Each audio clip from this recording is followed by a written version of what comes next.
हम सब ने ये इमेज एक ना एक बार तो इंटरनेट पे जरूर ही देखी होगी, hello kitty. When news spread that a human skull had been found inside a Hello Kitty doll, Hong Kong was horrified. He was a psychopath. He must kill 70 women. In the boxes were body parts. ये doll foreign की countries में काफी ज्यादा popular है अपने cute design की वजह से। But what if I tell you कि जिस डॉल को आज पूरी दुनिया एक क्यूटनेस का रूप मानती है, उसकी एक डिस्टर्बिंग बैक स्टोरी है जो अभी भी बहुत सारे लोगों को हॉन्ट करती है। So let's take a deep dive into this case, hello kitty murder case. On May 3, 1999 एक 14 साल की लड़की लाओ मिंग फोंग हांगकांग के एक याओ मा ताई पुलिस स्टेशन में आती है एंड वो वहाँ के ऑफिसर से कंप्लेन करती है पिछले कई हफ्तों से उसके सपने में एक औरत का घोस्ट आ रहा है एंड वो उसे हॉन्ट कर रहा है। वो घोस्ट इसे बार बार कह रही होती है कि तुम मुझे मेरा सर लौटा दो। ये सभी बातें सुन के पुलिस वाले हंसने लगते हैं। उन्हें लगता है कि लड़की उनसे कोई भद्दा मजाक कर रही है और आगे वो पुलिस से कन्फेस करती है कि कहीं ना कहीं ये खुद जिम्मेदार है इन नाइटमेयर्स के लिए। वो कहती है कि अब वो और नहीं झेल सकती, अब वो कन्फेस करना चाहती है। वो पुलिस से बताती है कि ये घोस्ट फान मान यी का है, जिसे इसके दोस्तों ने उसे हर एक डिस्टर्बिंग वे में उसे टॉर्चर किया एंड एंड में उसे मार दिया। एंड कहीं ना कहीं ये भी शामिल थी उन सभी चीज़ों में। एंड उसे मार के उसका सर काट के एक हेलो किटी के सर में सिल दिया और चोई हुंग के एक अपार्टमेंट में उस हेलो किटी को रखा है।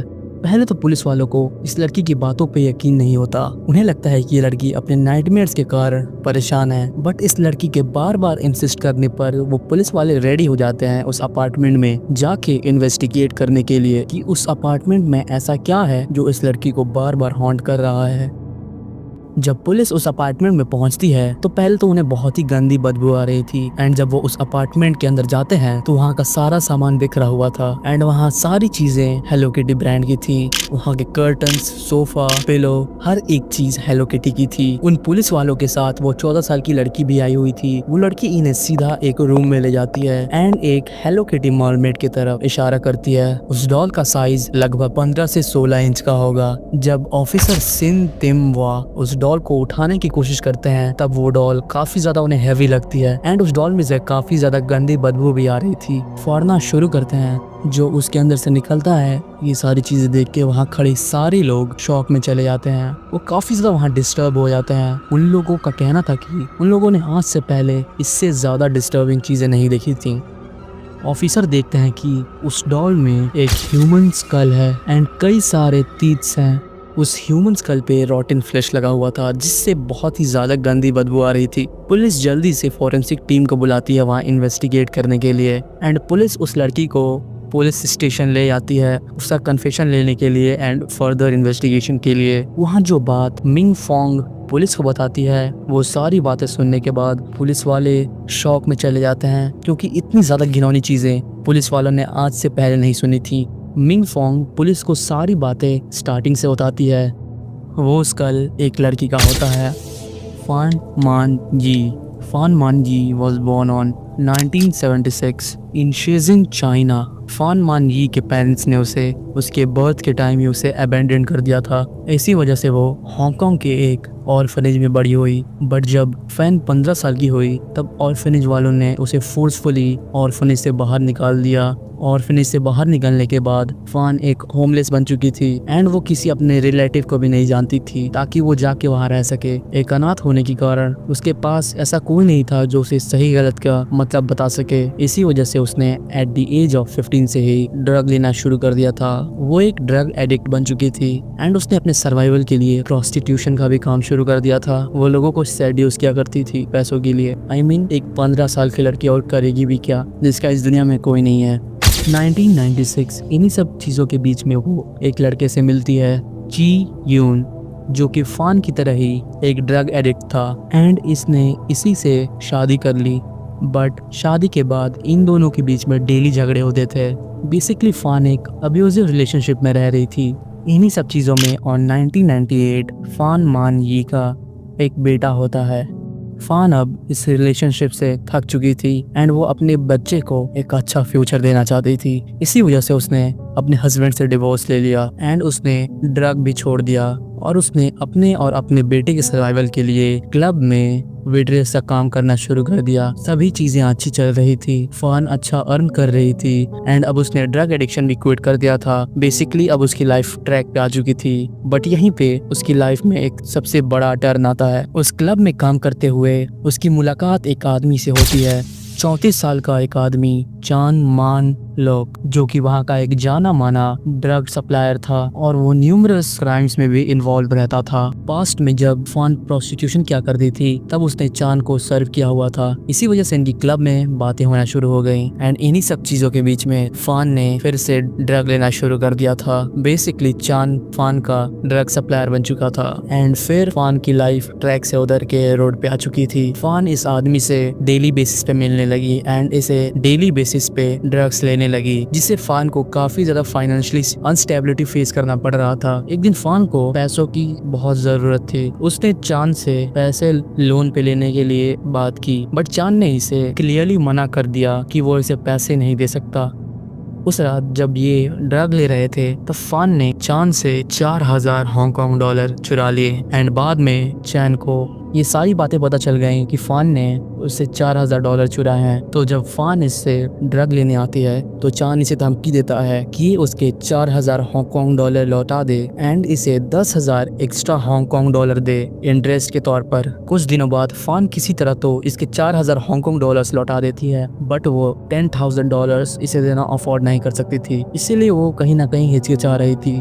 बट ऑन मार्च 7, 1999 फान को चांद उसके घर से किडनैप कर लेता है एंड वो इसे ग्रेनविला रोड के एक अपार्टमेंट में लाता है, जहां वो इसे हॉस्टेल के तौर पर रखता है। स्टार्टिंग में तो चांद ने अपने एक्स्ट्रा 10,000 डॉलर वसूल करने के लिए फान को एक प्रोस्टिट्यूट बना दिया। वो डेली किसी न किसी को अपने अपार्टमेंट में लाता एंड फान के साथ उसे फिजिकल रिलेशनशिप बनाने के लिए फोर्स करता। फान ने कई लोगों के साथ प्रोस्टिट्यूशन किया, बट जब चांद के पैसे वसूल हो गए तो वो फान को इतनी आसानी से छोड़ना नहीं चाहता था, इसीलिए उसने फान को छोड़ा नहीं। वो चाहता था कि फान एक एग्जाम्पल बने कि फ्यूचर में कोई उसके साथ ऐसा करने की कोशिश ना करे। चांद ने अपने 2 और दोस्तों को अपार्टमेंट में बुलाया, 27 साल का लियोंग चेंग जो और 14 साल की एक लड़की, जो कि ये सारी बातें अभी पुलिस वालों को बता रही है, लाओ मिंग फोंग, जो कि चांद की गर्लफ्रेंड थी। इन सभी ने मिलके फान को डेली बेसिस पर टॉर्चर करना शुरू कर दिया था। ये लोग इसे इलेक्ट्रिक फेंस वायर से बांधकर बेसबॉल से मारते एंड तब तक मारते जब तक ये अनकॉन्शियस ना हो जाए एंड कई बार तो ये उसके ऊपर बॉइल्ड वाटर भी फेंक देते। कई बार तो ये उसे भूखे पूरे दिन उल्टा लटका के रखते एंड उसे बेसबॉल से भी मारा करते। ये लोग फान को उसे अपने ही फिशेस खाने पर मजबूर करते एंड जब फान ऐसा कर रही होती वो हॉल में बैठकर गेम खेल रहे होते हैं। इन सभी ने मिलकर उसे खूब टॉर्चर किया, but straight 1 month of excessive torture उसकी बॉडी सेंसलेस बन चुकी थी। अब जब वो टॉर्चर किया करते तो फान की बॉडी कोई रिस्पॉन्स ही नहीं दिया करती। ऑन अप्रैल 15, 1999 फान मान यी की डेथ हो जाती है due to excessive disturbing torture, या फिर यूं कहूँ तो उसे आज़ादी मिल जाती है। इमेजिन वो कितने दर्द से गुजरी होगी। पर इनकी हैवानियत यही नहीं रुकी। ये तीनों फान की बॉडी को बाथ टब में ले जाकर उसे बॉइल्ड वाटर से उसकी फ्लैशेस को पूरी तरह से गला देते हैं एंड फिर ये उन बॉडी पार्ट्स को कचड़े में फेंक देते हैं। बट फान का स्कल बॉयल नहीं हुआ होता, इसी वजह से वो वहाँ फान के सर को हेलो किटी मरमेड डॉल के अंदर डाल के सिल देते हैं, ताकि किसी को ये ना पता चले कि फान के बॉडी पार्ट्स कहाँ हैं। जब ये सारी बातें पुलिस वाले सुनते हैं तो पुलिस वाले पूरी तरह से शॉक में चले जाते हैं कि कोई इतना ज़्यादा कैसे ब्रूटल हो सकता है। ऑन May 24, 1999 पुलिस इन तीनों को अरेस्ट कर लेती है और साथ में इस 14 साल की लड़की को भी।